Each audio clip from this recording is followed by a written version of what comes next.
Your book. 5, 4, 3, 2, 1. What's up, y'all? The Big Face Gary Show.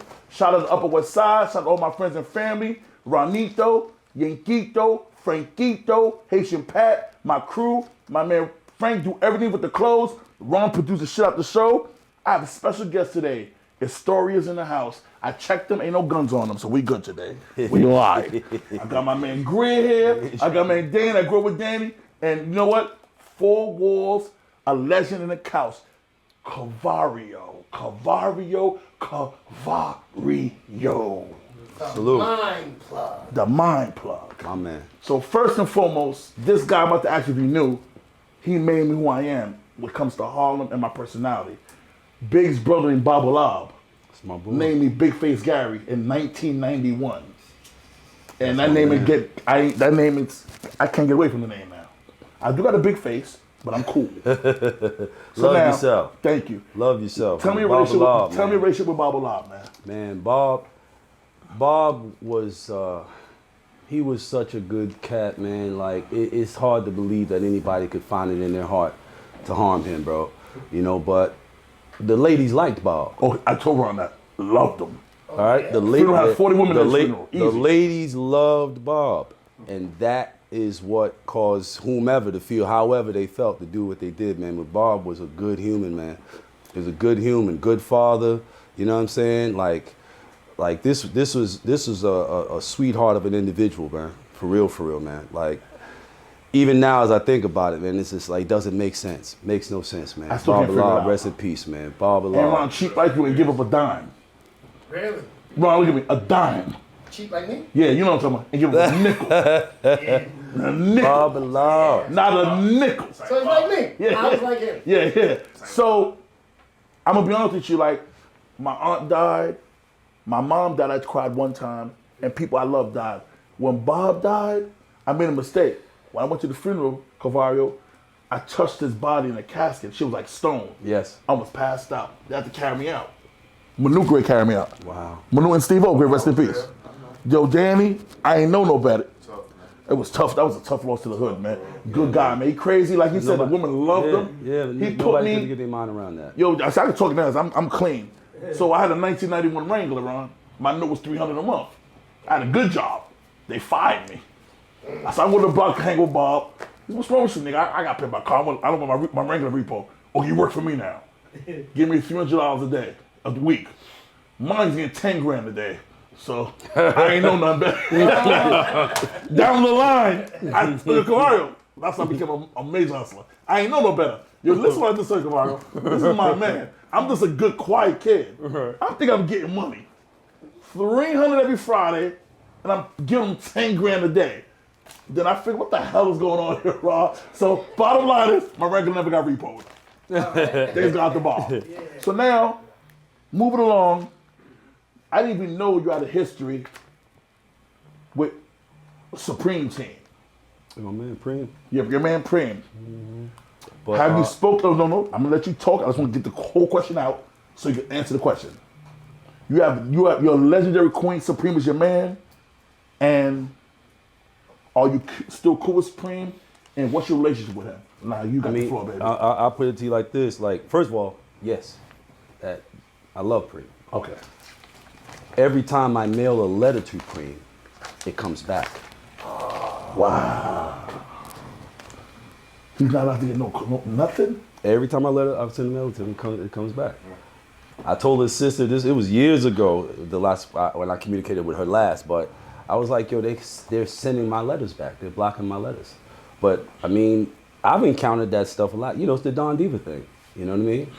So sometimes I try to, my relationships with the system in general is much better.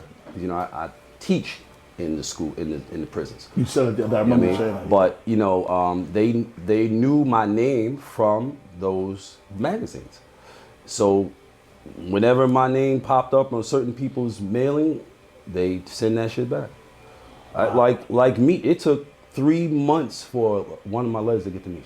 Oh, I'm big sorry, I'll ask you questions on that. 3 months? 3 months.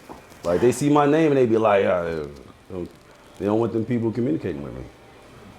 But yeah, I love Preem, man. Like, Okay. Like Preem is a representation of a thing that virtually does not exist anymore.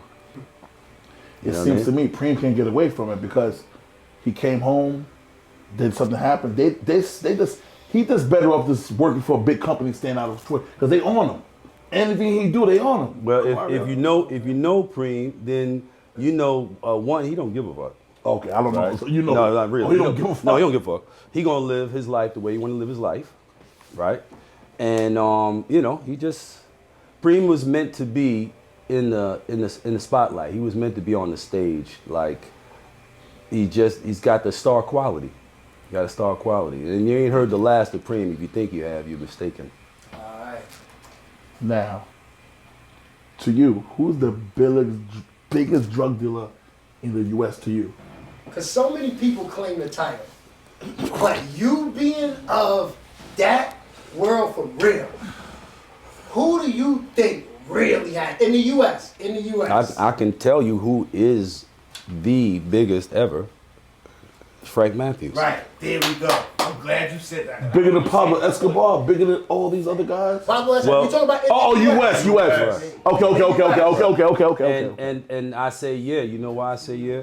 Because Pablo was operating from Colombia. Frank was operating from Philly, Detroit, Ohio, Maryland, Brooklyn, like everywhere, in Cali, everywhere. You're talking about 68. Damn. Like he is the architect of the Black Mafia. Wow. An affiliated organization of black bosses across the country coming together to discuss things like prices to make sure that the numbers stay where they should stay. Like, you know. Did you know Frank Matthews? I didn't know him, but I was around him. I was like maybe 6 years old. You know, I'm from 115th Street. And my family's between 7th and 8th. Okay. Right? So, Okay. so I'm from the epicenter of it, right? Okay. So everybody came through 15th Street. Everybody. Everybody who ever did it. They came through 15th Street. They came through 16th Street. Okay. You know what I mean? So I was in the midst of that from my birth. So I was in the presence of everybody. Like literally everybody. Okay. You know? So, this is my big question because I'm gonna tell you a story before I get you the story. I'm in Miami one day. I'm working for Rocafella Records. I'm doing my A&R job. I had a great day. So, you know, I want a bottle of rosé. I go to the club. We get a bottle. Ain't no more rosé here. The guy at the corner said, "Anybody want anything? I come to him first." I'm like, damn. I'm like, who this motherfucker? Why is it Big Meech? Of course. You say rosé. You already knew You what? say rosé is already. So I go to the corner, yo, I'm super, and my mouth is crazy, but I'm like, nah, he got me shy like a bitch. My face red, and I'm nervous. I'm super nervous. I said, damn, I knew I like to drink. I need a drink. I'm a little bitch. Like, yo, Meech, I pull out a little, can I get, man, your money ain't good here. We know you big face, Gary. You with the rock, man. I said, can we get a bottle? He said, first we get what you want to get. He said, these bitches was small. Who you want here? I said, I don't want nobody. Can I just get my bottle? Y'all was swear to God, so all I want was a bottle. He said, yo, take that, man. Enjoy yourself, man. I said, thank you. Now, how the hell did you meet Meech, and how the hell did you do an interview with Meech on the phone? In October of 2003, I was in Atlanta. I had been there since 96. I bought my house there in 96, right? Okay. So by this time, I had just sold the house, like maybe 3 months before. So I was staying at a homie of mine's house, which is like far out. So I'm in the city, I'm doing my Don Diva promotion shit. And I go to Club Chaos. And my man, Big Von, Vision, brilliant rapper, magnificent artist, big Vision on the IG. And Vision sees me, he says, yo, come here, I want to introduce you to somebody. Walks me through the crowd, walks me up to the rope, VIP, two big dudes standing there. He walks over, give him the nod, lift up the rope. I come in. I walk over, he walks me over to Meech, and he goes, Meech, I want to introduce you to somebody. So Meech step over, he goes, what's up? He says, this is Cavario, this is Meech. Now, I never heard of him. I'd never heard of him. I'd never heard of him, I'd never heard of the family. All right? The only thing I'd ever heard was from a sister who's like a little sister to me. And she used to bring the magazines down to Atlanta. And she's like, there's this group of dudes that be giving me like $50, $100 for a magazine every time I see them. They always buy a bunch of them, right? And she's like, she never said the black mafia family like that, but she's like, they run real hard, whatever, and you know. But I'd been in Atlanta forever. Like, it's a bunch of cats like that, right? So I didn't make no particular thing about it. But once I encountered him, I recognized he already knew who I was.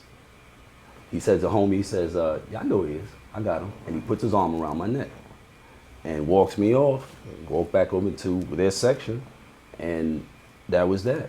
We were connected from that point forth, and we weren't apart from one another for more than a few hours a day for the next 3 months. Damn. You know what I mean?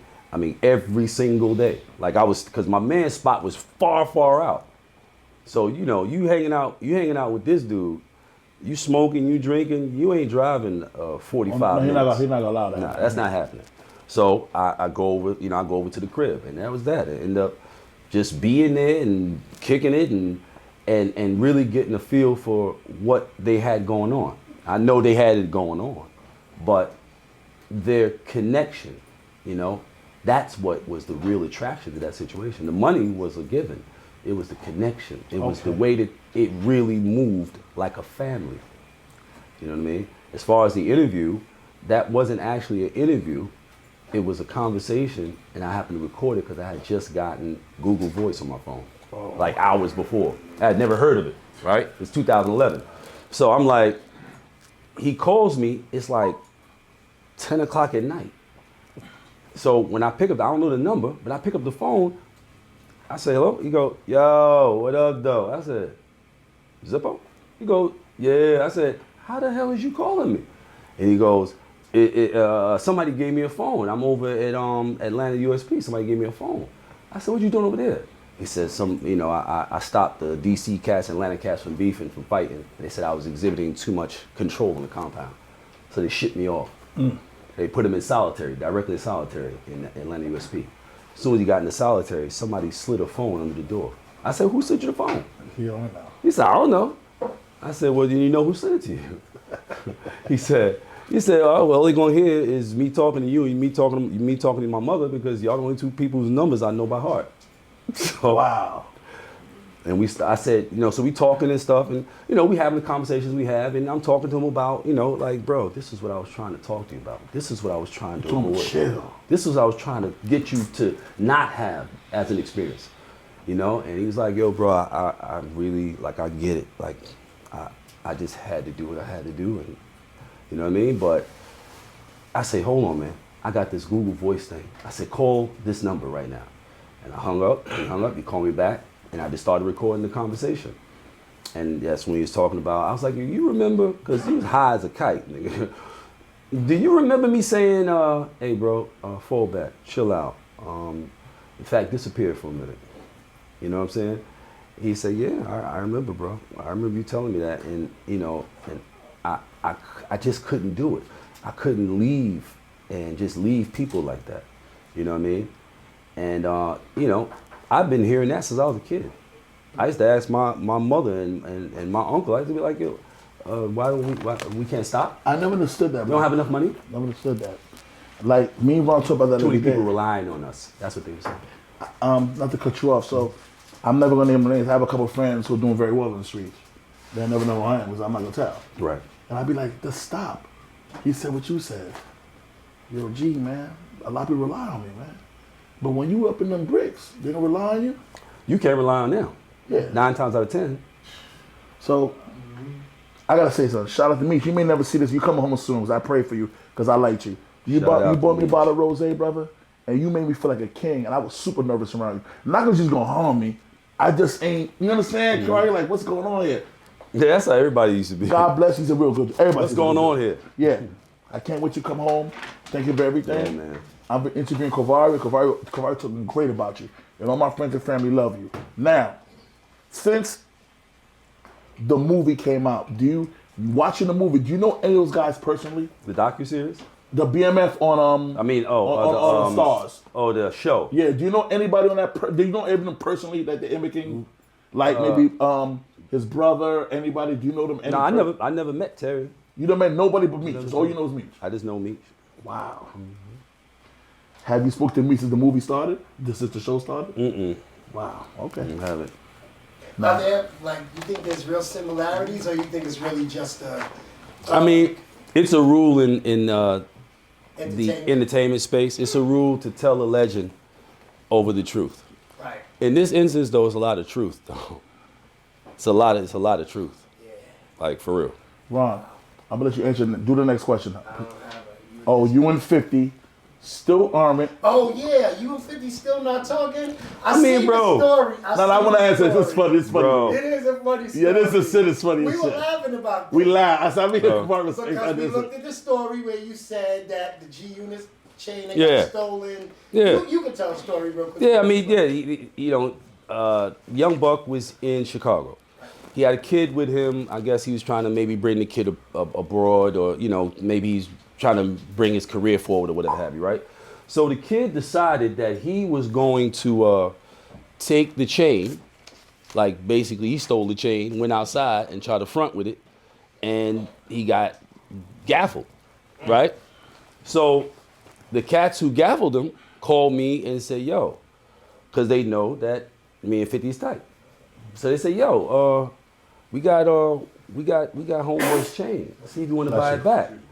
Now, I mean, I know this is what they do. They do it to all the rappers that came to Chicago back during that time. You know what I mean? Like, if you didn't have a pass or whatever have you, and they find out you're there, they're gonna get you. That's a fact. All right. So they call me. They say that I call him. Right. It's like, I don't know. It's late at night. I call him. He don't pick up. I call Sean Money. I tell Sean Money what happened. He said, okay, I'm gonna call him right now. Sean Money calls me back and said, yo, Fifth said he don't wanna pay for it. He don't wanna do it. And I said, you sure? Because it's like they captured your flag. He said, yeah, he said he don't wanna do it. Now he ended up telling me why he didn't wanna do it. He said, that's the same way that the guys from Murder Inc. got up under Preem, getting the chain back. Yeah. Right? Oh. I see what he's trying to say. Too. Right? So when he said that, I said, okay, I get it. But then I found out other things later on that really made it make even way more sense. Okay. So he had a method to his madness. He's always had a method to his Now 50's madness. brilliant. I tried to tell him. But there's no issue. You know what the issue is? The issue is in that the degree of connectivity that we had, right? Yeah. For him to callously toss that connection aside, I maybe I'm naive, but I come from a time and a place where you valued your connections because you understood, especially, like, not for nothing, but I'm not a garden variety nigga. So if I give you the time of day, if I invest my well-earned wisdom and to help you to further yourself, and you just arbitrarily decide to just, it's like, yeah, I feel a way about that. And it's the way that you went about it. You have Sha Money call me about an article that I had nothing to do with. I had nothing to do with that article. Because when I called him and told him, yo, he doesn't want to pay for the chain. They said, word? Yo, let's do a story. I was like, do a story? About what? About you taking rappers' chains? What you try? You try to catch problem. Try to catch a case? That was the problem. No, I'm not doing that. Right? And I said, besides that, I said, I don't know what you think that would add to the bottom line of my company.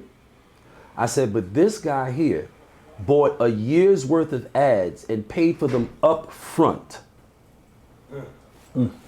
So why would I do that? You playing yourself. Now, they contact the office.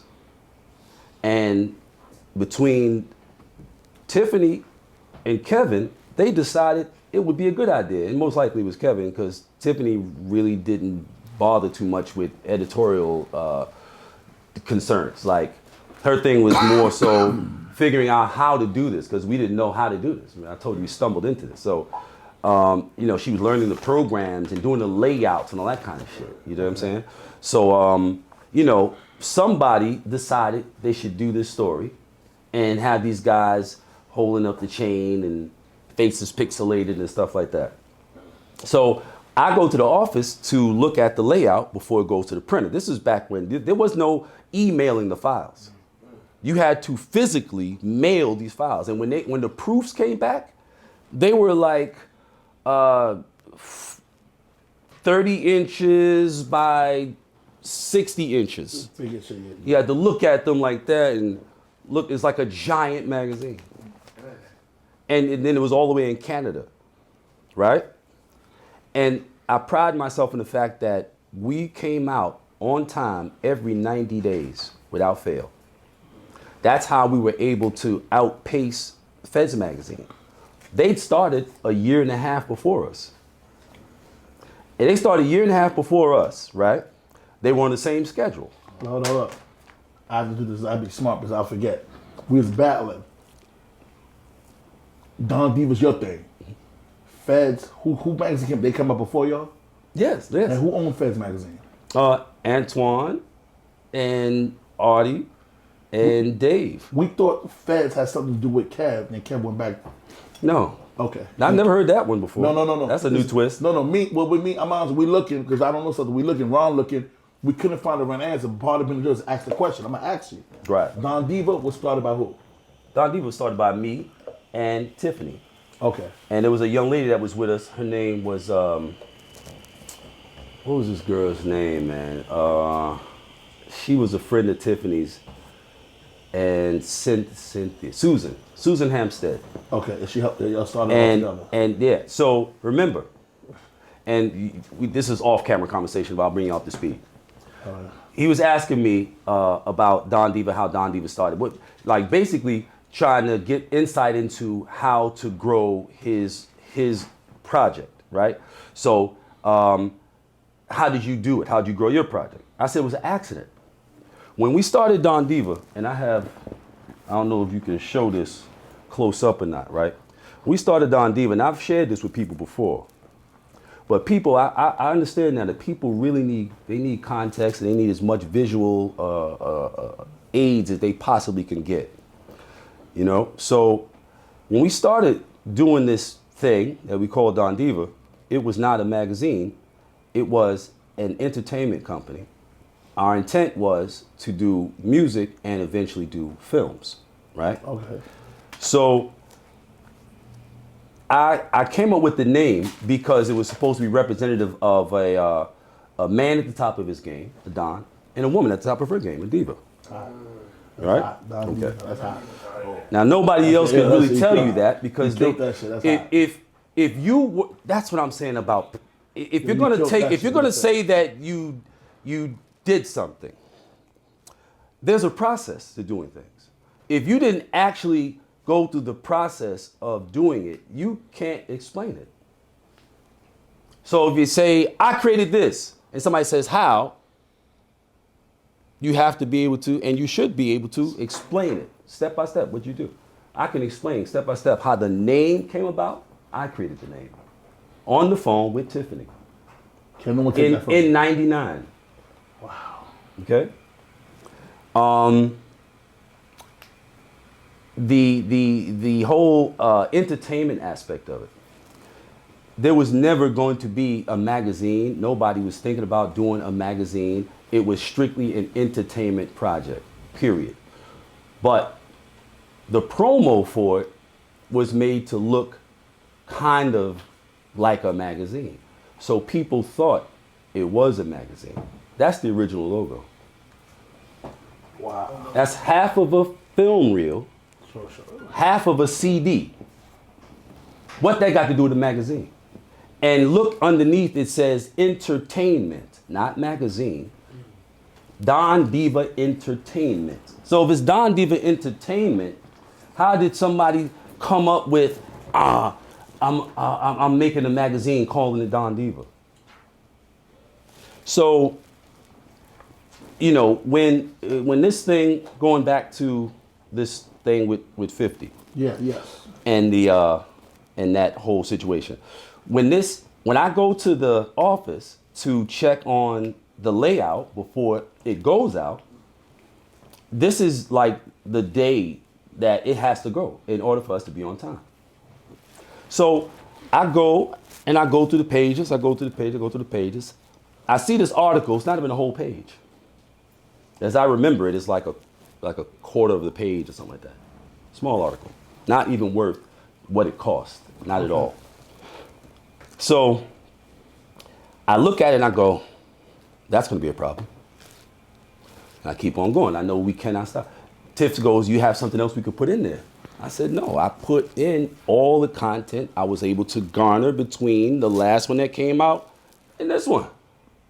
All the stuff worthy of going in, because what I did was I broke things. I put things in that magazine 6 months before people even knew that was happening. The first time anybody saw a G-Unit sneaker anywhere in the public was in Don Diva, in the Don's Notebook, where I featured all kinds of futuristic things like the technology that enables, you know, this phone to open and have a single screen and the screen not be damaged. I did a display in Don Diva, in the notebook, in the Don's Notebook, that showed a screen, a 50-inch screen that you could roll up like a poster. You know, like a lot of this was to, one, bring my people forth in the street and kind of, you know, expand them a bit. Like, yo, this thing, there are other things going on, and it ain't got to be not like opulent because, you know, you like these shiny things. There's some shiny shit going on that's way beyond this little shit you keep focusing on. There's way more things going on. And I was just trying to really get their attention so I could show them some of these truths that rap don't share, right? So, you know, the magazine comes out. It's time for me to hit the road. Okay. I'm in the spot, getting ready to get my shit twisted so I can get on the road. I get a call from Sha Money. Yo, what up, little bro? Yo, man, yo, that's some fucked up shit you did, man. I said, I'm like, what the fuck you talking about? I'm thinking he joking. He goes, yeah, man, you know, that story, whatever, this and the other. I'm not thinking about it. This is weeks later. I'm not thinking about this shit. I'm going, story, what are you talking about? Yo, that shit about the chain or whatever. I said, oh shit, I meant to call y'all about that shit, but like what? Like I ain't nothing to do with that shit. Oh man, but that's your magazine though, man. You know everything that going on. I said, yo, bro. I said, if I'm on the road everywhere you are, how the hell do you think I know every damn thing going on in the goddamn office, brother? I don't know everything going on in the office. So, yo, the behind the scenes of this motherfucker's crazy. Hold on, bro. You disrespectful motherfucker. You ever know wear anything fake? I'm not gonna lie. No, bro, you bugging out, man. I don't wear fake shit. I don't play. You don't, but I'm not gonna lie. Questioning too. What question? And when you checked it, and when you catch what you did, and when you checked it, what you said. And hold on. You know what? And I usually don't wear shit like that. Sorry. This is how you know the Big Face Gary show is real. In the middle of the interview. First of all. Talk about if you're No, let me say something to you. Every grade on my resume, I don't wear nothing fake. And I paid a lot of money for that shit. So, no, I take it. Part of being a real motherfucker is taking the heat. But I will take it with somebody who could dress. Grid looks nuts on the regular. On the regular. Oh, really?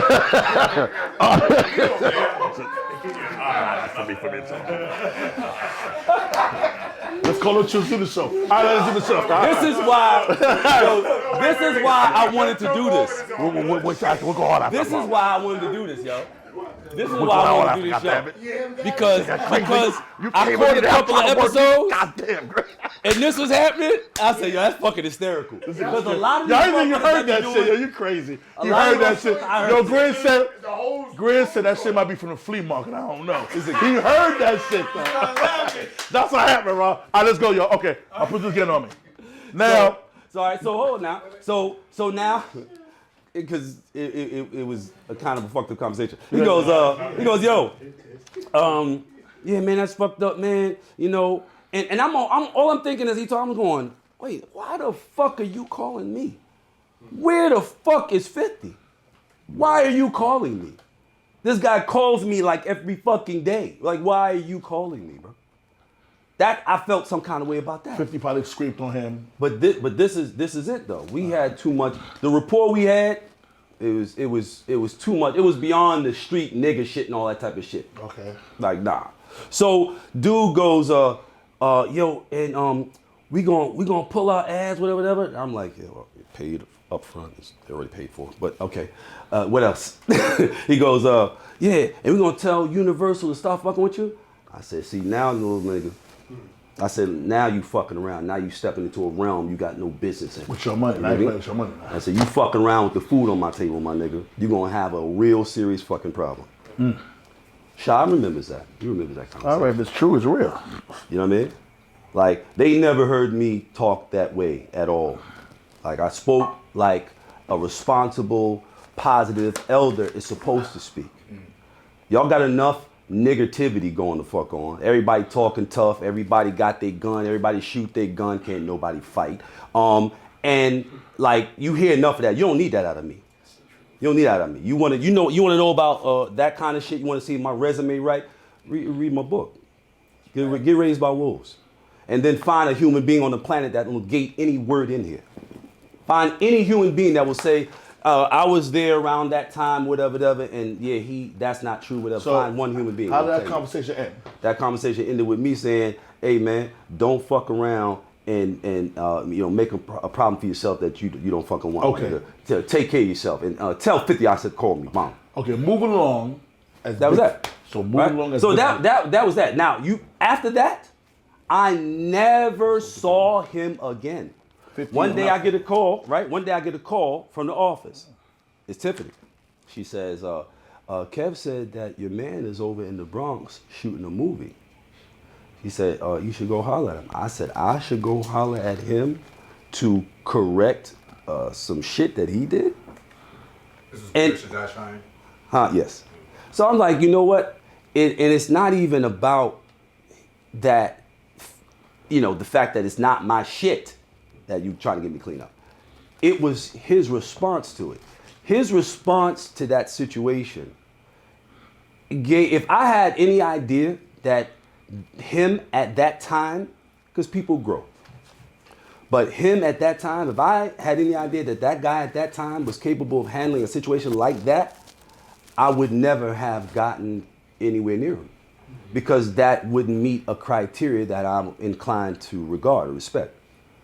Right? Everybody got their own journey. I'm not judging. I assess and I make whatever move is in my best interest. The best for you. That's why I've stayed alive, healthy, and free my whole life, nigga. I got in the street in 80, not the 80s, 1980. Never been locked up or nothing. And never. That is Okay. amazing. You didn't see that. It's not, you know what, bro? It wasn't like I was out here, struggling with the effort. I was out here struggling with the effort of trying to keep my niggas alive and free. But I wasn't, anybody that's been around, that's really been around will tell you, you ain't never heard about me having no problems, ever. And I was in deep, ever. So I wasn't struggling with staying alive and free. I was simply operating in a way to make that the outcome and not doing whatever that fuck it is that these guys think you're supposed to do in order to be valid in the street. Because I know a great many of them had the wherewithal to make much better decisions than the one they made. But you're like in the top. You're not the richest people, the top 1 percentile. The thing with hustling is you either end up dead or in jail. And you gave such advice to people to keep up, but you managed to navigate it. That's so I guess the advice was valid, huh? Yeah, time tells all truths. The advice was valid. And when I started getting letters at Don Diva, once it became apparent that I'm doing this magazine, I started getting letters from all my dudes. And I got letters where cats were saying verbatim exactly what I said to them in the street. yo, you're right. That celebrity shit is expensive. What's up, Ty? Corner of Hollins and Pulaski, summer of '92. Hey, come on, Bob, take a picture with me, man. Come on, look this way, take a picture with me. And end up getting twisted. And he still influenced more people to behave the way he behaved than I was able to influence behave the way I behaved. Because most of the cats in the street have the exact opposite understanding of what that situation is about. They think it's about self-aggrandizement. They think it's about ego feeding. No. It's about taking the biggest risk for the biggest reward for as short a period as you possibly have to in order for you to be able to take yourself to another level without having to look over your shoulder for the rest of your goddamn life. Love it. See, but if you weren't introduced to the game by anything other than rap songs and rap videos and hyperbolic black movies and shit like that, then you wouldn't know that. But I was given the game by originators of the game. Actual OGs. Actual OGs, not just an older guy. Guys who originated Who the put game, that work in, yeah. who gave the foundation for the situation that we call the game. I've been fortunate to have those. I still got homies that's 75. Shit, my exes is in their 60s. I've been running around a long time. Nah, you're official. Like, seriously. We do our research. So Matthews and Cavario, you my man. If right now you could do a documentary, what would you do? Well, the BMF documentary will be out. The official BMF documentary will be out. You're doing that, or you'd love to do that? No, it'll be out. It's already done. Oh, you It's being did that? edited right now. Oh. I'm one of the participants. I'm one of the participants. Something went over your head finally, Ron? Yeah. Ron, something. Oh, So that'll be. Thank you. That'll be out by the second season of BMF show. you got the remedy good? Yeah. Okay. Ron, that went over your head. I can't wait. I can't wait. I can't wait to see that, man. Yeah, it's gonna be really good, bro. It's gonna be really, Well, really good. congrats on that. And I did it because he asked me to do it. Oh, You know what I mean? Because we've come been on. through this before. We've been through people coming and saying we're doing a story and all this whatever, and everybody come out and sit down and sit in front of the camera and do an interview, and we don't hear nothing. Is that You don't going to be hear through nothing but Hulu or what's going on. Stars? It's gonna be on TV, you don't know. I think these are HBO people. Oh, really? Oh, even better. Oh, I gotta yeah, holler that at check them. on me night. Bobby Little, I gotta holler at them. Bobby Little Heineken when we get that big ass check, Cavario. See, HBO, nigga, you gonna be alright. I mean, shit. This not like they paid us to do it. They didn't pay you? What? No, they didn't. They didn't give us a check. They didn't give us a check to do it. That's why I said I did it because It's a his check. mom called me and asked me to do it. No, they didn't pay us to do it. They didn't pay us to do Cavario, there's a check. You it. forgot. Of course, I know there's a check. Yeah, fuck you talking about. Yeah, I know there's a check. They didn't Alright. give me one. You're getting a check because they like you. Now, this is my favorite. You think, you gonna front on my show with this on? They call my polo shit fake. those are not. And you're wearing this shit here. Great, yo, Frankito. I didn't say it was fake. I get a solid Southern Frankito head anything. Good, Jesus. Everybody regroup. Everybody, let's regroup. Ronito. It was fake. I said it looked like 5 plastic bags from the grocery Oh, that's what you said? Oh, Yeah, I take that, Frank. that's what he said before. He said he probably got from the flea market. Yeah, you heard him? Fucking asshole. I said thrift shop. So, so my main man, we were friends since like 9 years old. That's dope. Cavario, so. That's dope. That's dope, though. You gotta have that. No, did you You ever? can't- that's another key Thank you, to Frank. staying alive in the streets, It's especially laughing. during that time. During the 80s, this is pre-crack and post-crack. During the 80s, like,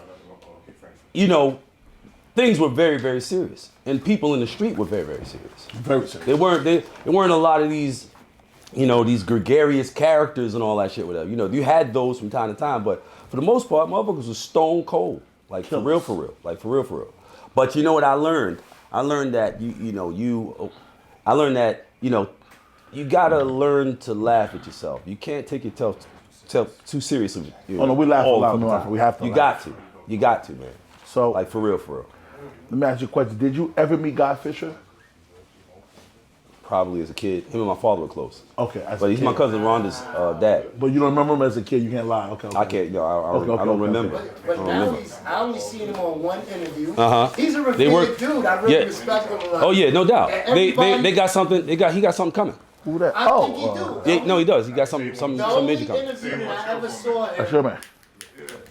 That's your boy. We good. Yeah. He said good. He want to chill. I make sure you got the hand on, nigga. You special to me, nigga.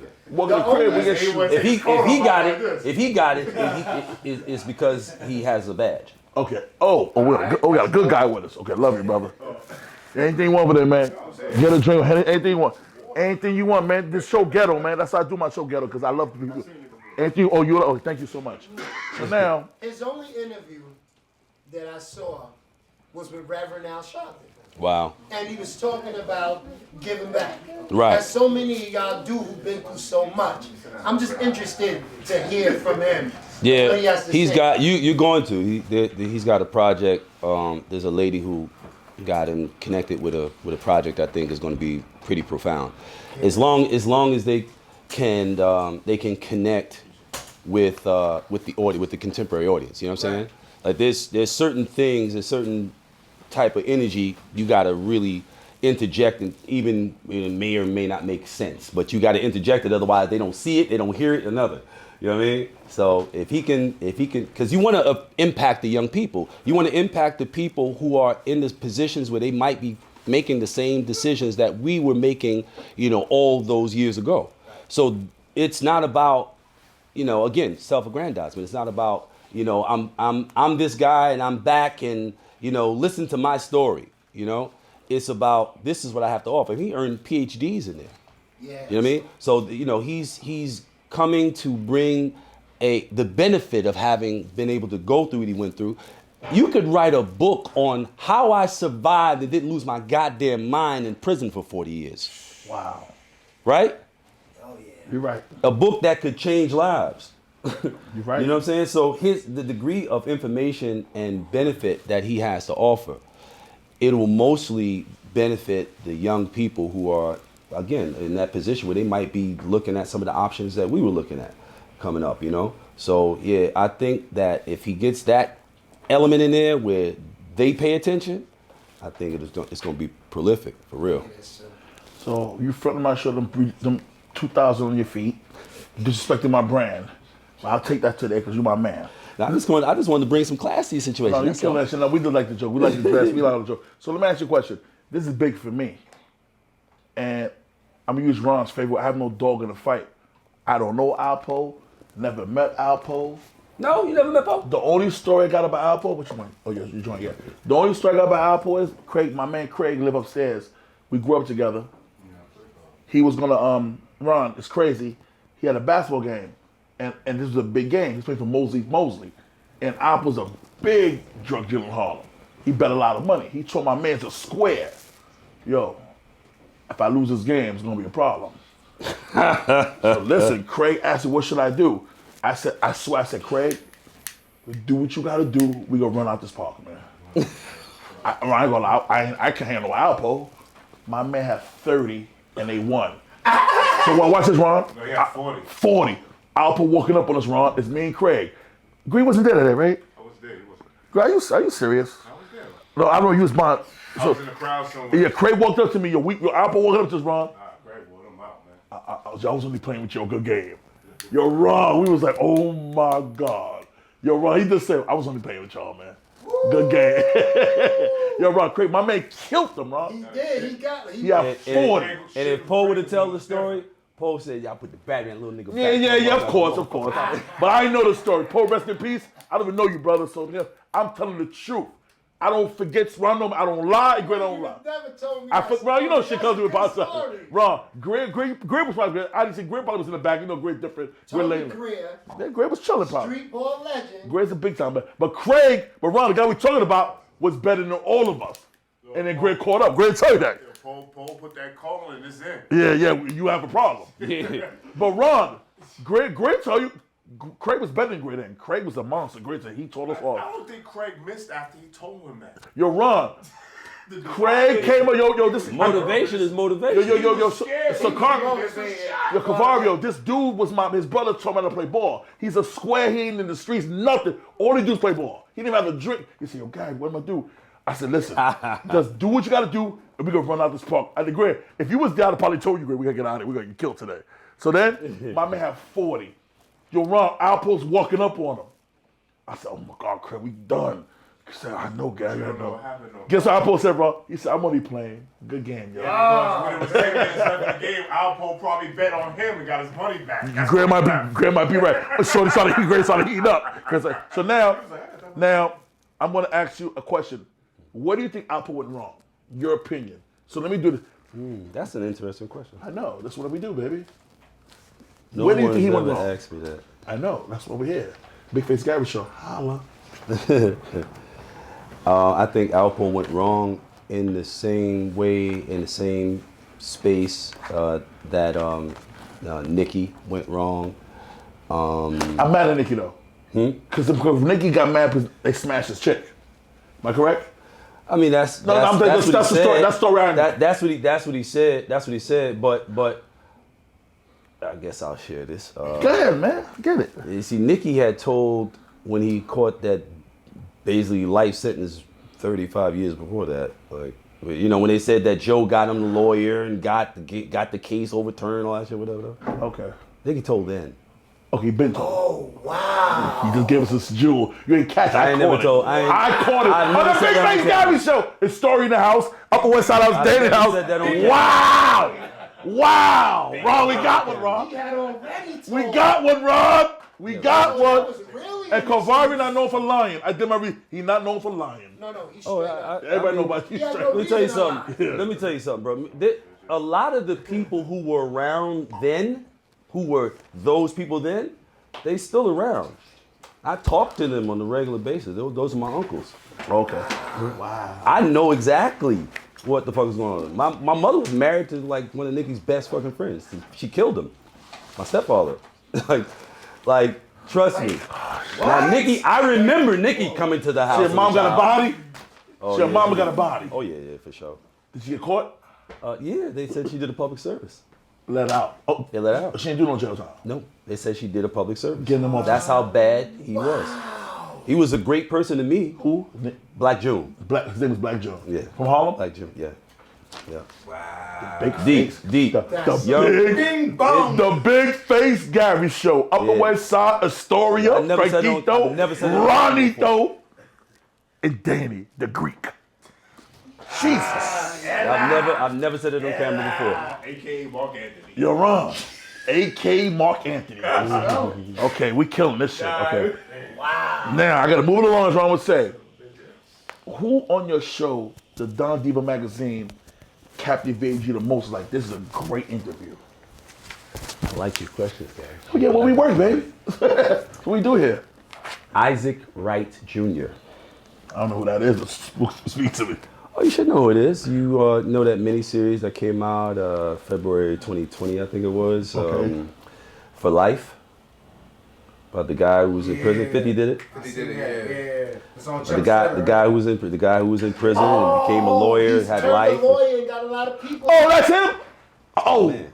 50 knew about that because you did that. Oh, yeah. 50 knew about that because I love him. Because I put him in the magazine. I put 50 did Isaac in the magazine Official. the year or two before I put. Greg, know what I'm talking about, Greg? Wow. That guy, Danny, know what I'm talking about? He said I had a sitcom, Danny. He wasn't a lawyer. In my second issue. Crazy show, yeah. Isaac was in my second issue of my second year. Isaac was my second year. So my sixth issue, right? I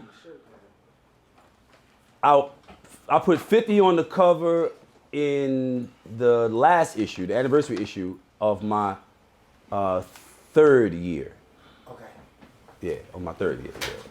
So, yeah, that's when he first became apprised of that story. So that's your favorite issue? So he did it. But Isaac is a guy who beat them at their own game. Okay. You know what I mean? Like, I've seen a lot of people come and go. I've seen a lot of people many of them not tough at all, make a lot of money in the street. I hate that And shit. because they made a lot of money in the street, well, you don't. It's good to be tough, but it's better to be smart, guy. I'm with you on that. You know what I mean? So just because a guy wasn't tough didn't mean he didn't deserve the money that his intelligence was able to earn him. Oh yeah. Wow. Right? So, you know, a lot of those guys were getting money, and you know, they weren't really like built for no problems, whatever. You know, and they managed to get through for a period, but then they end up getting themselves, you know, twisted up, you know, because ego is the antidote to intelligence, right? Ego make you say, I can do it even though nobody should do this. Okay. You know? What was that? My point. The goddamn Remy. I'll bring you right back. That's the your man, right? Who was the lawyer, came out of jail. All right. So I knew a lot of guys who'd made a lot of money in the street. Okay. And when you making money in the street, all your jokes are funny, all your ideas are good. You know what I mean, right? But you're never wrong, yeah. Right, and you're never wrong. But when the shit hits the fan, and the sun don't shine, the sun don't shine, now we get to see who you actually are, independent of the money, the influence, the girls, the guys, everything, cars, everything, jewelry, everything. Who are you, independent of all that? Did that shit make you big so-and-so? Or were you big so-and-so and you just adorned those things? But were you already expensive? Because this is where we're going to find out what you're really made of, right? When you get in the trap and whether you're able to get yourself out of that trap and get yourself out of it without trading your honor. And by the way, honor only means something to men of honor. It only means something to men of honor. So people who don't have honor, they don't regard it. Cavario, you're like super smart, man. Thank you, bro. I'm over here this zone. I'm decent smart. You're like fucking super smart. Thanks, sir. No, because you're using words and I'm fronting. I gotta think of what they mean. Well, but I don't mean. Yo, listen, bro. I don't mean to like. Yo. And I'm far from dumb. My brother's smart. Yo, you like super smart. And I don't mean to like talk over somebody's Good head. Jesus, baby. But the thing is, bro, I found that if you don't expand your information, then you're only going to have the same experiences over and over and over again, right? So that's why I deliberately developed my ability to articulate my thoughts. A lot of motherfuckers have incredible thoughts, but they have no way to express them. They don't have the language to express them. Doesn't make sense. So now you're getting cocky. No, but it's the truth. You talking crazy. No, you see. Somebody give me a light, man. Somebody give me a light. Y'all like that? Please, thank you. Nah, they kill that shit. I promise. Yo, thank you so much, man. Now it's dope. So now Isaac, this is why Isaac is like my guy. Like Isaac is like, that is my idol. Because he got into that situation. And then in 7 years, he got himself proficient enough to be able to represent someone who was dealing with the same situation he was dealing with, which was a life sentence for Kingpin. And he didn't get the guy out, but he did get the guy, he got a law put on the books. In his representation of this appeal, he set a precedence, and they put the law on the books, right? He effectively argued a point to the point where they said, you're right, that should be this way. Then he came back and represented another guy who was also on a Kingpin charge and used that law and got him out. Wow. Then he got himself back in court, got the cop who arrested him on the stand and Matlocked him. For all y'all who are too young to know what Matlock is, Matlock was this Matlock is one of the best civil lawyers of all time. Yo, this guy would he get you on the stand, and as soon as you start telling yourself left or right. Immediately start. I got something better than that. Columbo knows you did the whole show. Yep. Yeah, he did the whole show. Yeah, he just dragging it out for fun. Yeah. But see, watching things like that helped me to develop my proficiency for critical thinking. Is that too? Well, I'm gonna say it to you again. I'm decently smart, but you super smart. And you actually trying to belittle me in front of my fans now. I'm not. Fuck you. I'm not. I'm not. Say, fuck I'm you. not. Fuck you. Move it along. So, Dude, hurry up, 'cause I'm going on. Dude trying to killed belittle me now, man. Yeah, dude got him on the stand. The cop told on everybody. The prosecutor goes to jail. The judge goes to jail, right? Okay. And then the prosecutor goes on the run. And when they catch the prosecutor, he is in this town in Nevada, a little gambling town, the fake ID and all that. Mm-hmm. But this is early cell phone times. So they track him on his cell phone. They find him. He run around fake ID, drugging, drinking, whatever. Now, when he got arrested, him and his wife got arrested because of what they were doing. What they were doing was they were putting cases on people and then going for their shit. They put a case on you, take your cars, your boats, your land, all that, whatever. And then they put it up for auction, but don't nobody know about the auction. Then their wives come and buy your $60,000 Corvette for $4,000, $2,000. Oh, motherfucker. They were doing it with property, with land, all type of shit, right? And they said he was doing this shit from the moment he got in office. And he had the reputation for being like the most staunch legal eagle, like he was Mr. really straight laced, whatever, and the dirtiest of them all. So when they find this guy in this town, he's on America's Most Wanted. So they're standing there, the marshals are standing in the doorway. He got the door open. He's inside of the motel room. He's in his drawers. He got a gun to his head. They stand there holding the guns at him, threatening to shoot him if he shoots himself. So the cameras are behind the marshals. They're going, come on, it's over, you gotta go, let's go. He goes, I can't do 10 years. He giving out life like candy. I can't do 10 years for what I actually did. Although I'm giving people life for things they didn't do. And kills himself in America's Most Wanted. Damn. Now, that is what we call the coup de grace. Yeah? So, Isaac, I've had other people that have, like Eric Bozeman. Eric Bozeman, he defended himself in court against the 848, the big bad wolf of all charges. And won. Beat the 848. It was RICO charge, right? Huh? Yeah. It was RICO. Yeah. And he beat that charge, right? But they killed him on all the lesser charges. You know, like charges which you might not get more than 3 years for, whatever. Yeah. They maxed him on all of them. You know what I mean? Isaac is a bad motherfucker, man. Seriously. Even now, the things he's doing now. We were just down at his house in Miami, his spot in Miami. And he was telling me about some a case that he had recently did and how he flipped it.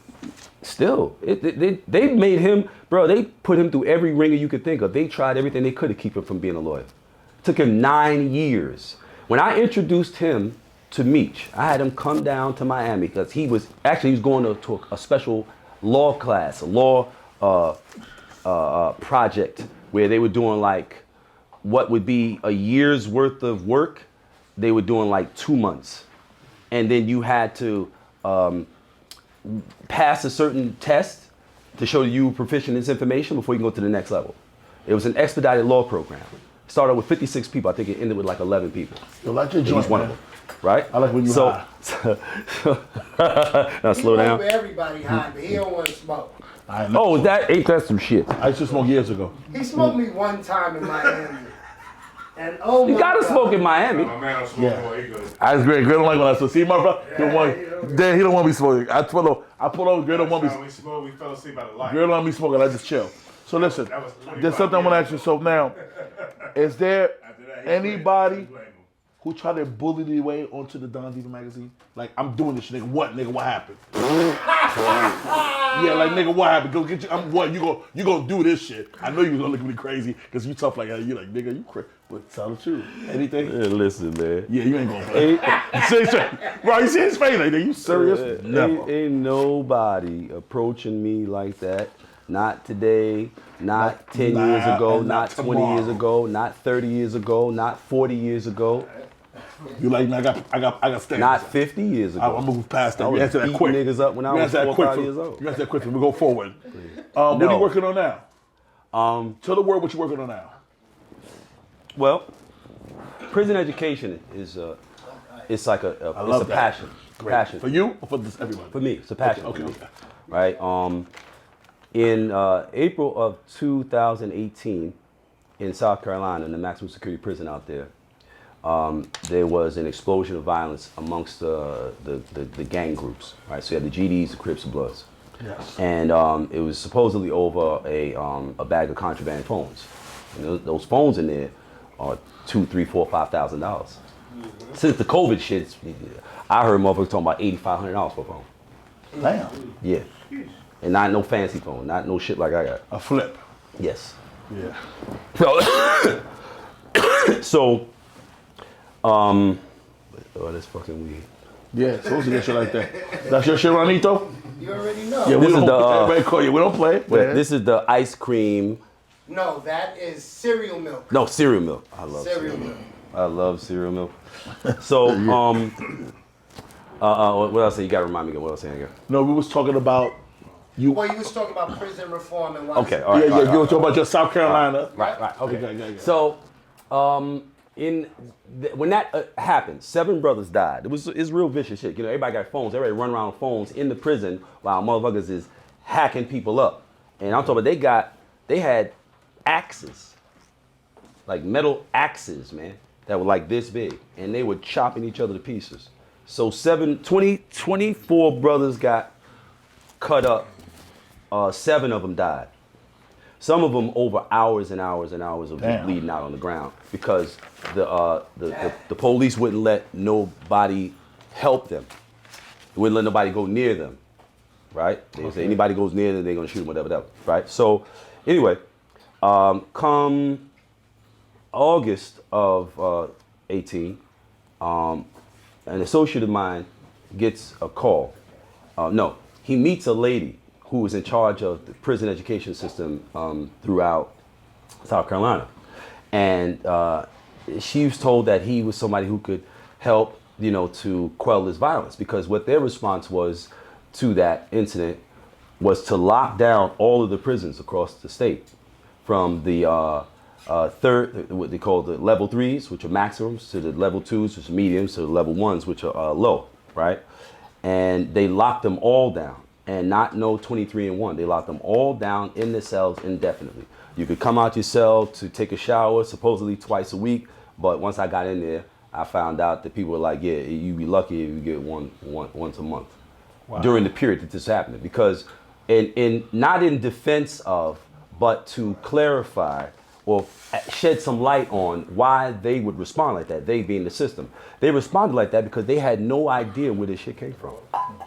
But they know that those groups are all throughout their system. They know that there's cliques in the level 1s, level 2s, level 3s that represent all these groups. Okay. So they didn't know what to do, right? So they locked everybody down. But when they locked everybody down, that just exacerbated the situation, right? So it's the summer in South Carolina, and people are locked in their cells for 24 hours a day, 7 days a week, with somebody who may not like to bathe, or they can't bathe, or they're crazy, or, you know what I mean? Like, and people are just going nuts. So by the time this lady introduces herself, and this lady and I became very, very close. She's a wonderful sister. And those people, the brothers in that system, the brothers and the sisters in that system were very fortunate to have her. So she brought us on. Not trying to. We came through. I'm trying to cut you off. I just want to keep on the path. That's my job. Mm-hmm. Like, I asked you, what are you currently working on? Well, explain to me what you're that. Yeah. So that ended up, what we ended up doing was going in to the prison. Okay. We went into the prison. We went to about maybe 11 different prisons, and we spoke to, you know, the groups, but then we singled out the individuals who were calling shots. Okay. And we told them, look, jail guys are calling shots? Yes. The bosses, okay. Yeah. So we use the phone to do this. Right. Okay. So we go, you know what I mean? I had 2 Chainz, Killer Mike, T.I., Pusha T, and David Banner do videos for me, introducing me to them. And then we went to all the prisons and we brought the TV out, and before I introduced myself, they showed that video of them saying, yo, you know, this is so-and-so, the big homie Cavario asked me to blah, blah, blah, blah, boom. And then I introduced myself and I explained I did the Don Diva thing, and they'd be like, oh, and then it's like, okay, I got their attention. And that's right. And my message was, stop the violence, and these people let us come in here and show you what we learned that helped us to stay out of where you are now. And 2 months later, they called us and said, we haven't had one fight, one stabbing, or staff assault since you guys left. Can you come back? And we came in there and we opened up a college inside of the prison where this incident occurred. And we went into the SHU, which is the special housing unit, right? So this is the jail within the jail, right? And we went and got all the guys, black, white, Hispanic, young, old, Muslim, Christian, and we brought them blood, Crip, GD. You had to have, it had to be a violent offense. You had to be in there for violence, preferably somebody who was calling shots or rolling hard. And you can't have told anybody or raped anybody, inside or outside of prison. Yo, hold up. That sounds very fair. You're right. You say you can't tell nobody. Yeah, if you told on anybody inside or outside, We went with that. can't help you. If you raped anybody inside or outside, can't help you, Sound very right? fair. And then we had these, and they were like, yo, y'all bringing all the groups together that been trying to kill each other. They're gonna kill, they'll be out of here soon. 10 months straight, not a single fucking issue, not a single fight. So Cavario, Right? so So as of now, that evolved into my nonprofit organization, that's what you're doing now. which is Healthy Routines. So my wife, my brother, and myself. My brother just came home from doing 10 years of sentencing for murder, attempt murder, and now he's at a Ivy League college, a top Ivy League college in this country, Wow. getting his master's in psychology, Wow. and after that getting his PhD in urban planning. After prison. Yes, Wow. right. Yeah, right. listen. Just say yes or no, because I'm gonna go past it. I have a big question for you. What magazine came out for Don Diva or Feds? Feds, Okay, cool. 18 months. Okay, so I want to know. Right, but we still ended up having more magazines in them because they didn't come out consistently. Okay. But we did, and soon Well, they- after like 2 years, by my third year, I was already like 6 magazines ahead of them, and they started out. They pissed at you guys that you guys came after them. You No, weren't no. the same, I'm but it was in the same. No, I'm gonna tell you. You know what? Antoine was mad at me. This, and I've never said this either, right? Antoine was mad at me because him and Kevin had an issue. I knew nothing about him and Kevin's issue. I knew nothing about him and Kevin's history, right? He was mad at Kev. So he says to me one day, yo, man, why you fucking with them, man? Why you fucking with that guy? That nigga let niggas kill his mother. I was like, what does that have to do with you? That's not what he said. That's not what happened. Ron, I I knew, let him talk. but I had to sit to help. Okay, I'm shut up. Ron got to be my producer. Wait, no. I had to Ron right. I'm gonna shut the fuck up. No, that's what he said to me. That's what he said to me. So I was like, bro, that ain't got nothing to do with you or me, bro. Like, that's none. What does that have to do with anything? You know? And I didn't know. Kevin later told me when he came home, he's like, yeah, this is what it was. Because I had to, like, get heavy on them. And, you know what I mean? Those my little niggas. I had to, like, get heavy on them. Like, yo, man, you fucking better chill the fuck out. Yeah. You know what I mean? Like, for real. Like, chill the fuck out. Yeah. You know what I mean? Because he really didn't like him. He really didn't like him. You know? So, you know, yeah, we came out after them. So now, has there been any beef between Don Diva and Fed Magazine? Just Nah, just anything, those. just anything. Nah. Just, you know, one time, Tiff called me. She was down at Electric Lady Studio on 8th Street in the Village. Jimi Hendrix's old studio. And she called me. She said Antoine was pressing up on her. Okay. And so, you know, I come down, and now, you know, this is my ex, right? So we have a history, and I've been, you know, she's been under my umbrella of protection for, at this point, 10 years. So, you know, just because, I mean, she is my business partner, but just because we're not together doesn't mean that, you know, she's open game. So I took a personal offense to that shit. So I came down there and I went and seen him, and I was like, what the fuck is going on? He was like, nothing. I said, so you didn't say nothing to Tiffany? He said, no, man, you know how girls be making stuff up, whatever. I said, so you ain't said nothing to her? He said, no, I ain't say nothing to her, man. I said, oh, okay, then. All right, we cool then. And then I got up off of him. Because he was sitting in the chair. And I came and I sat on him. Just like that? For sure. It's good.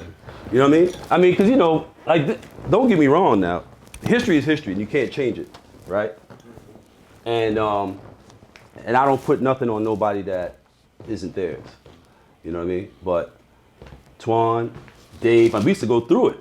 Every time we see each other, you know, I'd be like, yo, y'all fucking relax, my nigga. Like, you know what I mean? But these days, we good. We good. Okay. Even back then, like if they did a story on somebody, then I wouldn't do it. If they did it, then I wouldn't touch it. Really? Yeah. Y'all never got Journalistic integrity, brother. If they did the story, I'm not doing it. I'm not doing it. So if you did it, I'm not doing it. So you and people would call me and ask me to do their story after they went in their magazine. People would call me all the time. But I'd be like, no, you already did their magazine. I'm not doing it. And these are people I respected and love, like, you know, Pee Wee Kirkland. Like, that's like my this, guy. You that's know my what I motherfucker. Wait, But I wouldn't do it. I was like, no, about that no, bro, you did it with them already. I can't do it. I just told about Pee Wee Kirkland. So now, let me ask you something. That's great. Greatest father's a legend. Is there anybody you told stop hustling? You're gonna get jammed up, and they didn't listen to you and got jammed up. I know How many? Well, we already know. It would be short. It would be a shorter thing to say. You know, the ones that did. Like, they did listen. Yeah, virtually no one. No one listened to you. No. Okay. You know why? Because I wasn't doing the things that they thought It's you were hard supposed to be hustling, doing. though. I'm not cutting off. I know No. It's hard, Ron. No doubt. No doubt. No When you doubt. feeding people, Ron. No doubt. Yo, No doubt, bro. Cavario. It's not easy. When you feed them up, will depend on you. Yeah, but just because just because you stop hustling doesn't mean you stop earning. Right? You don't stop earning. You just transition it into something that is less detrimental. That's it. Okay. That's all. Yeah, you just smart, man. I like that shit. That's what they say. We just not used to hearing the older dude talk.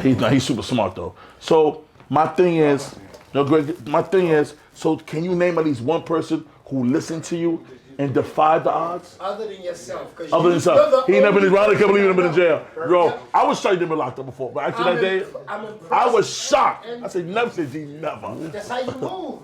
That's amazing. And it wasn't difficult, man. I just did me.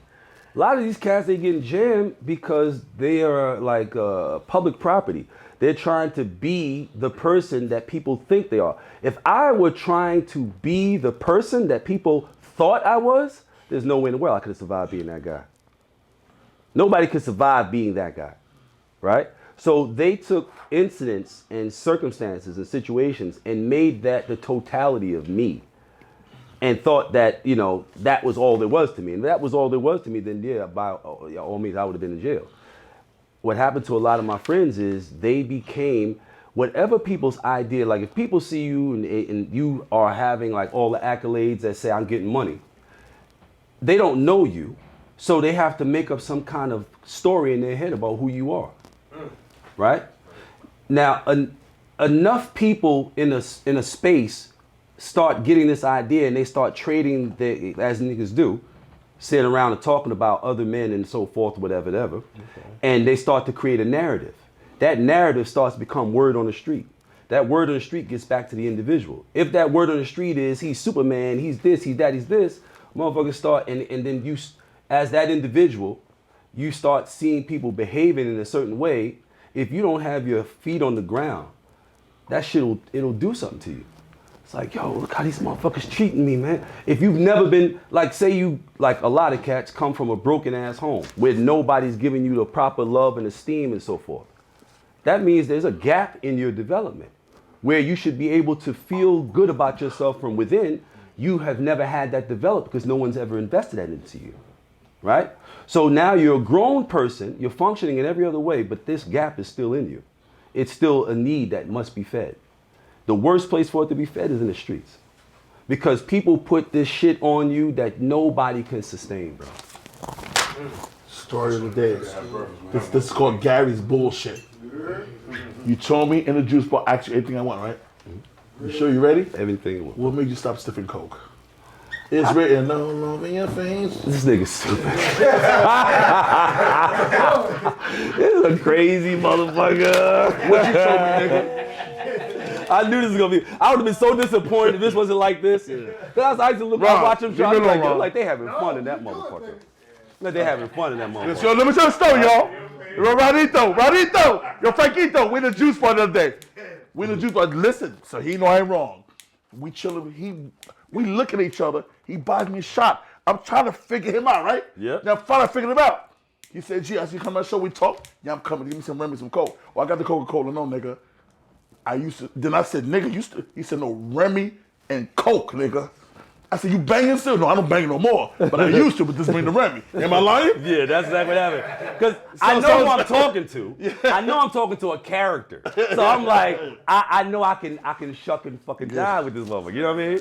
So I wanted to know, like, you know, I know I might come across sometime like I'm this like real serious person, whatever. But bro, I'm just a regular motherfucker. What made you stop? I'm just an ordinary motherfucker who's done extraordinary things. He kept it real with me. He said, "That's it." So bottom line is, I just threw the joke and said, "Because you kept it so real with me." So what made me stop is, at a point, I grew up around addicts, right? Okay.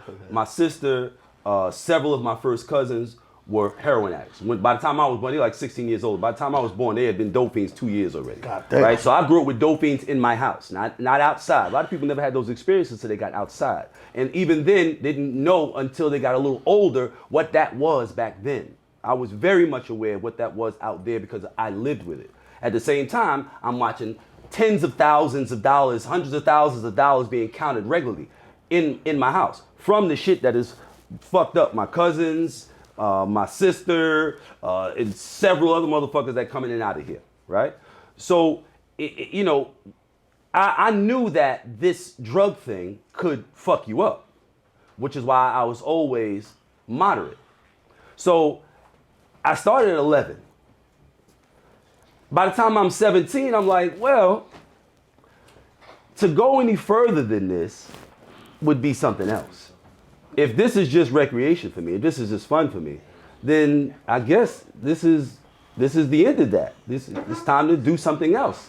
Not another drug, but just move on. So I was like, that's it. You just moved on to something. And I just said, me, Trevor, whom I just found out you grew up with, my best motherfucking friend, my brother. So you 20 years sober with that bullshit? 20? Bro, I'm 54 years About old. 30 years fuck around. 17? 40. I was 17. Well, that's 40 years easy. Great, right here. Get to the math of it. 40 years. And he can tell you, I only got deeper and deeper and deeper and deeper and deeper. So I was only around more and better motherfucking material. Hello. Forth. No more Newports. And never, ever, ever thought. Tired that shit. Never, ever thought about sniffing it again. I never knew people struggled with making logical choices and following through. I never understood that because I never did it. That was a cheap He's shot known for me me. forever. And he'll tell you, I've been disciplined like this my whole life. Yeah, yo, first of all, Cavario, I'm fucking. It was a cheap shot. Me and you had a good time at the juice bar. Moving forward, I love you. I just want to fuck with you. That's a good joke. Oh yeah, because you told me that day. Yeah. Now, like all that shit isn't Raised by Wolves, bro. Yeah. No. Like we're gonna all talk my about shit. your, All my shit. I'm gonna give you a book. We're gonna give you a book. Rather, we're gonna get your book. Yeah. Now, all that's in there. Let me ask you a question. From your being the OG that you are, how do you get an interview with a nigga like Alpo? I mean, I've known Alpo forever. How? Explain to the people. I mean, Like, how'd you get in contact with Alpo? Oh, okay. Like, when you first got out, how'd you get in contact? How to get in contact with it? Okay. I got a call one day, and somebody I know him from way back said, yo, I was talking to my man, and he was telling me some shit about he got a beef with the Don Diva nigga. So I was like, the Don Diva nigga? Only Don Diva nigga I know is Cavario. How the fuck you got a beef with Cavario, nigga? What the fuck you doing? And he said, nah, not Cavario. And he called off my cousin's son's name, right? And Ferris. Welcome home, Ferris. Welcome home, Lou. And he called off Ferris. He called off Ferris's Ferris. Okay. He called off Ferris's son's name. So I said, what? I said, hold on. Let me call my nephew. So I called Ferris's son. And I said, yo, what's going on? You got a beef with somebody, whatever. He said, oh yeah, it's this paparazzi pole nigga, man, whatever. I said, who's that? He said, that's Alpo's son, whatever. I said, Alpo's son. I said, let me put me on the phone with him. You know what I mean? Like, you know, let's talk. He goes, I don't have his number, but I got his other son's number. Gumby, right? I think it's Gumby is his name. Old son. Huh? Nice kid. Nice young brother, right? Raised by a stand-up dude. Yeah, for real. Raised by a stand-up dude. And so I said, give me his number. So I called him and I talked to him. And he was telling me about paparazzi in the situation, whatever. So then I said, yo, get your pops on the phone, bro. Call your pops. I wanna talk to him. So he said, all right, I gotta wait until he calls me, because this is before he started coming out. Okay, cool. He said, I gotta wait until he calls me, and then I'll let him know, that you want to talk to him, whatever. So a couple of days later, he calls me, and I got him and his son, not paparazzi, other shit.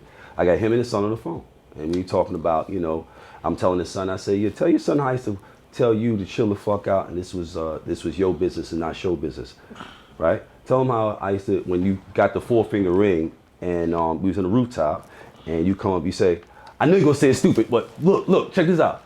And I said, no, it's very, very nice. Not for every day, but very nice. And it was nice. That shit was this thick, solid gold, and the motherfucking stones on it, like each stone making up the letters, the stones had to be 1 carat. 1 carat stones each. Each. Dang. Yeah, That's a lot. Yeah, he definitely, he wasn't cheap to himself. Shout out to Brucey B, too. Yeah, shout out to Brucey B. Rooftop. That's my man, Yeah, right, that's my man. man. We'll go there. That's my man. That's my dude. So So that's how we ended up on the phone, right? Okay. And let me explain something that don't really need explanation, but I'm gonna explain it. Okay. And this is the funny thing. I'll explain it, right? But the people who will understand the explanation will already know. The ones who I'm hoping to help understand won't understand the explanation. They're too far removed from the reality of this thing, for real. Everything they think they know, they got from a fucking rap record. Seriously. Or Minister Society, or whatever the fuck. You know what I'm saying? Rockefeller's Right. fault. Like, on some real shit. well, first of all, Just messing with yo, you don't. I'm moving along. Ron's an asshole. Now, all the rapping people why you never got in the business of having an artist or something? Oh, because I know I know the artists you're coming out with. I was dealing with the labels by way of the advertising in the magazine. So I was in those labels on the regular basis, like to the point where a lot of people thought like I worked at Def Jam. They used to see me in Def Jam so much. And I got to see how that business works. I was like, I'm going to hurt somebody. That's a fact. Oh, okay. You can't do it. Okay. Yeah, I can't do it. These people will say anything, and they'll have you leverage yourself on something they know is bullshit, and could completely collapse you if you're so inclined to trust them that much, right? And like they just had no integrity. By and large, they had no integrity. You know what I mean? Like some people I did have interactions with that I would say had integrity, showed integrity in those interactions. I've heard other people say, give stories about them that was like definitely not on the up and up. But the business we did together was good. You know what I mean?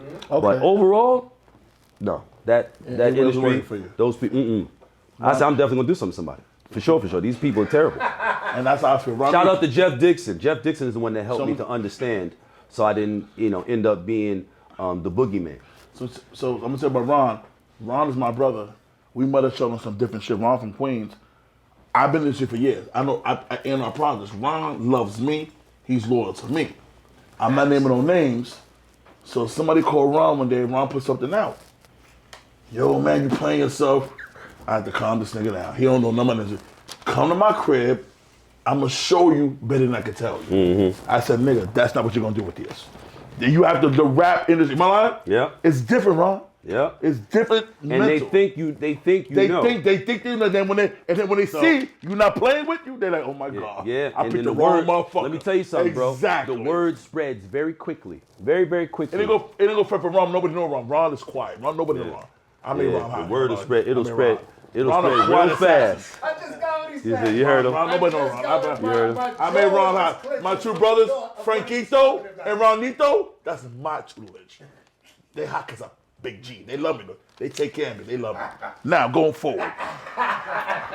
What the hell happened with you and Gully TV? Yo, what the hell? Man, listen. Maybe y'all can tell me. Wait, No, Ron. That's you, Ron. Ain't that question. That's you. Like, Gully was all for him. Gully did the same thing with Haitian Jack. Got nothing with Gully. I don't like his platform. But he did the same thing with Haitian Jack. He did a thing with Haitian Jack, and they wasn't cool. So some WWF shit. Hold on, your bullshit. What happened with Gully TV? I don't do what you're doing. Bro, I don't know this nigga. Ooh. I don't know him. You don't even know. So a nigga mad at you don't even know you? I don't know him. Oh, that's terrible. Bro, the nigga walked into my man Wop's juice bar with my dude Mark, right? Mark was one of the hitmen back in the days for Puffy's joint, right? Little rascals. So, yeah, they don't know about that. Yeah, they don't know about that. They whippersnappers. So long, Krabby. So It's a little crap. You like me. Damn, man. You older than me. You know your shit. Go ahead, man. Yo, you know how racist that was with the buckwheat? Yes. We didn't realize how they used that was serious. serious. I don't know what our parents was thinking. Super racist. Yeah. I don't know what our parents Yo, was turn thinking. your phones off, y'all. Oh, that's downstairs. Yo, right there, Frankito. Grab the phone right there. Yeah, look at So, all right. He walks in. Mark walks up and says, yo, Cavario, man, my man here got like this YouTube channel and he really wants to interview you. So I had just gotten another print run of this back like maybe 2 days before. Okay. So I was like, yeah, sure. You know, I what's up? You know, oh man, I'm Gully, man, and you know, I said, oh, that's what's up. But I had never heard of this person before. You don't even know who this brother is. Nope, never heard of him. That's crazy. Right? So I did it because Mark, you know, asked me to do it, right? So the dude says, yeah, man, That's all right. I've been a fan of your work, man, for a long time, man. And you know, I'm the new you know, and I was like, oh, is that right? Yeah, okay, you're the new me. All right. I'm still me, but you're the new me. Okay. But and you know, things like that tell you things about people. Like Hold up. You gonna Who you here What with? do you mean as far as writing books? Cavario. Okay. Let me make sure you ain't no gun, nigga. I don't play that shit. No, not that one either. That's your man? Yeah. I make sure, hey, baby. Yeah. Motherfucker coming here. What up, man? How you? Yeah. You good? We family. What up, y'all? Go drink, brother. Go drink. All right, baby, I'm wrong. Fuck going on here? Man, peace. Ronito. Fuck going on here? All right, let's This go. is good. This is the good. Go. You killing this shit. Go. You That's killing you this. explaining Gully. So listen. I understand. What a drug guy. Right, Again, yo, so check shout out to Ronito. Ron is the producer. He finds it quite good. Kill That's it. excellent. So Mark says this guy wants to meet you. He wants to interview you, whatever. I say, okay, cool. So we sitting down and in the CrossFit section of my man's juice bar. Which shout juice bar? out to MIS? TALKS. What's that at? It's a little bit everywhere now. Oh, you got a it's not in Harlem? Not yet. Oh, he's somewhere. Okay. Yeah, but he's all over the place, including Puerto Rico. Okay. So, you know, I sit down with him or whatever. He starts talking. He makes that statement about he's the new me, whatever. And I took it like I know where he's coming from. I think I understand where he means to come from in saying that, right? It's homage, you know, and you know I'm taking off from where you left off or whatever, you know. But it's like in the context of this interaction, and I never met you before in my life. What? What are you talking about? But okay. So, you know, he sits there, he starts asking me some questions. Then he asks me if I know Jack. I said, sure, I know Jack. So then he calls Jack in the middle of the interview. Casey Right? Jack? Yeah. Okay. And You know Jack I'm is Haitian, DR. right? Right. Oh, No, I'm super Haitian. Am I Haitian? Hold on. ça passe. Gua Haitian way in, man. Ufu? No. Gua Haitian way in, man. I dare you, actually. I'm big time Haitian. That's what's up, bro. Big time Haitian. I fucks with I was Haitians. born here, but my mind. I fuck with Haitians. He's a good guy. Listen. I fuck with Haitians hard body. Have always. I always fuck with deep committed people. I'm very That's why they fuck with me because that they like me in the understand. juice bar, Ron. so we sitting down and you know he makes that comment about he's the new me or whatever it is and that right there when he said that got my attention. I was like, okay, what kind of person makes a statement like that to somebody that they've never met before? So I'm already assessing, right? I'm already assessing him. Okay. Again, not judging, just assessing, right? So then he asked me if I know Jack, and then he calls him, which I'm like, what do you? I didn't know he was calling him until he handed me the phone. I said, who's this? He's like, I don't know you. Who could you possibly be putting me on the phone with? Your phone. Kind of. Yeah, I guess he called himself ambushing me. I don't know. So I was like, yeah. So me and Jack talks. I'm like, yo, who is this dude? Who is he? He said, it's some video dude. He'd come out there and talk to me and record some stuff right out there. And said, he said some things that I wouldn't repeat because they wasn't nice.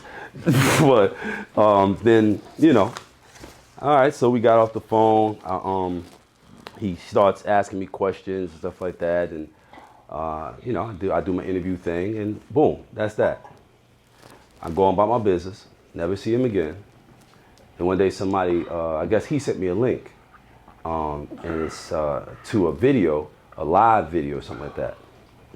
And it's him talking about me. This is after the interviews that he put out. And I already had kind of like, distanced myself, at least mentally, from him, because when he did the interview, when he posted the initial interview, he said that I said that he was the new me. Oh, really? So the thing that wasn't really the best thing to say in an initial meeting, right? He then put it in my mouth. Now, I might be old school. No, I'm most definitely old school. I'm old school too, so you're definitely old school. So, old school, original school, is that you do not put words in a man's mouth. That's real serious. The time and place I come from, that costs lives. You don't do that, right? So, it's funny because these people who do the media stuff and the music stuff like that, they like to walk like and talk like and dress like street people, but they don't understand that those walks and those talks and that style of dress, that's an outgrowth of a condition that you don't have any access to, because all you can see is what we say or what we dress like or what we drive in. You don't know that the thing that we come through is what makes us make the choices that we make, the way we talk and the way we dress and so forth, whatever. You know what I mean? It was a time when you dressed a certain way, it spoke to who you were in this environment and thus how you were to be regarded, right? Then crack came out and rap came out, and all of a sudden everybody could afford to buy, this, that, and the other, and they started dressing like it. You couldn't tell the difference between one and the other. These rules don't apply to these people. And that's one of the things I had to learn, which is one of the reasons why I never got into the music business before. Okay. Right? I had to learn that those rules don't apply in that world, even though I told it's Supreme. So I actually told it's Supreme. If you dress better than somebody by far and from Queens, how do you tell them that without breaking their feelings? I mean, you don't. Because I dress so much better than him. And he wants to battle me all the time. Look and I've at those demolished him. weird I've shoes you demolished got on him right now. day after day. Look at those weird shoes. Somebody zoom in. Anyway, moving along. The Big Face Gary Show. So Okay. So boom, right? So with this guy, he does that in that first video, and I'm like, I'm cool. Like, it's no issue, whatever, but I don't think that we mesh. I'm pretty certain we don't mesh. Because you don't know enough to know better than to do the things you're doing. That means you're not at that point where you and I should be meshing. That's all that means. You know what I mean? So you don't know Gully? No. So after that, I see another video, and it's him talking about me for like an hour and a half. It's crazy. Right? And saying wonderful things, great things, wonderful things, right? And then at some point, this is me putting this together, and actually a lot putting together, because I've never thought about this. Like I've never seen a single video he's ever done after that video where he talked about me for an hour and a half, like he was praising me and all that, and I got book sales and everything from it. You know what I mean? After that, then anything else he ever made after that, I've never seen. People call me saying, yo, who's this Gully motherfucker? Yo, where this nigga at with it? I say, you want me to? No, I don't want you to do shit. Because if he's saying my name all over the fucking place, and one of y'all go do something to him, you're going to jail. Who the fuck are they gonna come talk to? He had went on a rant about saying that you said you had witnessed Busta Rhymes get robbed or something like that. It's a fucking lie. Oh, that's another thing. That's another thing. That's a fucking lie. I never told him I witnessed a fucking thing. You would think, in fact, I don't know. I think that was in the first interaction we had. So he would have video of that. Where's the video of me saying I witnessed anything? Watch this. Who's that video? You're very credible to me. Time tells old things, bro. So moving along, I'm gonna say something to you. Excuse me, y'all. So that was that. I never heard. I never saw it. Nothing. Never. And then somebody told me that he said something about Alpo told him that I told Alpo not to fuck with him. So I told Alpo not to fuck with him. So the only person could have told him that is Alpo. So Alpo told him, I said, don't fuck with him.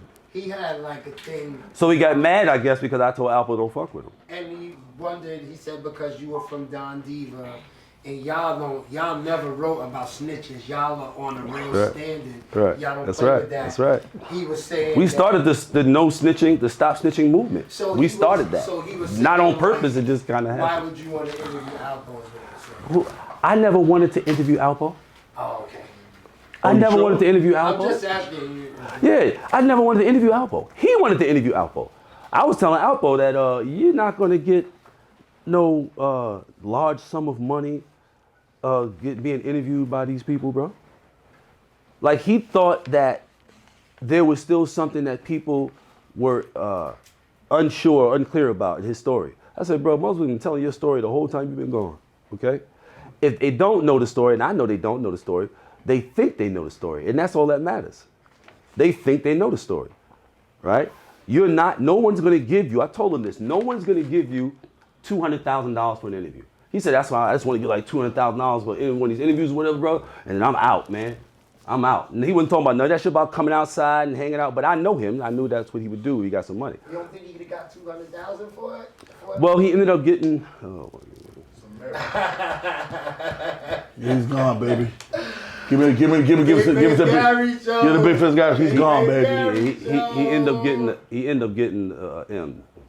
$1 million removed. I would think that he would. I don't know if she wants. That's why I said he would. Yo, Ronito, don't- the Big Face Gary Show. He got $1 million fucking I think dollars. he would though. That's why them little gloves over the- Alpo on them on The that. sister that gave it to him, I don't know that she would want that known, because Oh, okay. I haven't. It's not like I heard it anywhere. Right. So yeah, I don't know if she would want that known. I mean, not now. At some point, it's no getting around it. You know what I mean? But yeah, definitely. You my man. Moving along. How the fuck did you meet? How did you Luca, holla at me, boy. I'm gonna let you do all your shit after. How did you meet Al Prophet? Al actually reached out to me about I guess 4 years ago. He reached out to me, and I knew his work because I admired his work from the rolling DVD on out. Yeah, I like it. Al is the only one that I can say carried. If anybody could say they were the new me, it would be Al Prophet, because Al Prophet does what I was doing in Don Diva. Oh, okay. In that regard. Yes, he does that. He does in-depth true crime journalism. And he's everywhere. Yeah, and it's not about something, you know, just to be hypey about. Like, if you watch Black Power, White Powder documentary, right? Black Power, White Powder. Me, right? Al did this. Okay. He doesn't just talk about Frank Matthews and these guys, whatever, and talking about how these guys were these huge narcotic distributing individuals, right? He takes it back to how these people were able to get access to this in the first place. So he takes you back to the Europeans And he exposes who they were specifically. This individual was responsible for bringing in this many tons in 1962. You know what I mean? Like, yeah, like he gives you all of that, Yeah, he does. right? Yes. He really does, yeah. So you actually come away actually knowing something instead of just hearing about something. And a lot of people make that mistake. They think that because they heard about something, they know about it. Okay. You know what I mean? But yeah, so yeah, Al, that's how I met Al. So Al came to see me. He told me, you know, he had some ideas, and Al got right to it. Went straight to the suite, sat there. They did the first interview, and I always liked his work, and he sounded like a 1940s film noir detective. And we were going into this, and that's really him. Even in his car, he'll take video. Yeah, of his that's car him. Be talking about. No, that's him. That's him for real, bro. That's him. He does this shit. Al is probably editing right fucking now, man. How do you get it? What, like, just you Al from the hood. Al is from the gutter, bro. or something? He from the gutter, Detroit, bro. Al from the gutter, Detroit. Al done been down. Al did a little time on a murder. Really? Yeah, little something. Wow. Hey, Al. All y'all, They gave me Remy and marijuana, brother. all y'all kissing my natural black ass. As the senior editor at Hip Weekly magazines. That's why a lot of people miss that. A lot of people miss that. Nobody ever asked about that. That's your question, Ron. Hip-Hop Weekly That's the wrong question. magazine. Do you think that the paper magazines are coming to an end and that it's all going to be digital and web and all that?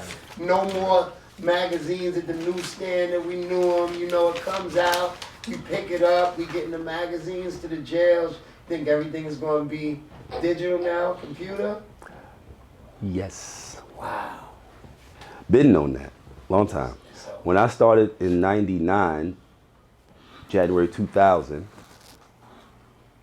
in 01, Al Sharpton introduces me to Zeno and Maze at the first Action Network Hip Hop Summit, right? Which is his office on 125th in Madison Avenue. And Dave Mays told me then, he said, the advertising revenue in magazines has been plummeting since '94, right? So I was already at least 6 years, 7 years too late to really cap with that situation like it should have capped in the first place. I was ahead of my time with the content, and I was behind time with the medium, right? I should have been developing that digitally then. Right. But you gotta realize, I'm still a nigga straight out the street, 10th grade education. You know what I mean? Like, I don't know anything but how you get down on the concrete. That's all I know, right? So even when I started the magazine, I did not know that the money came from advertisement. But Russell Simmons told me that. I didn't know that.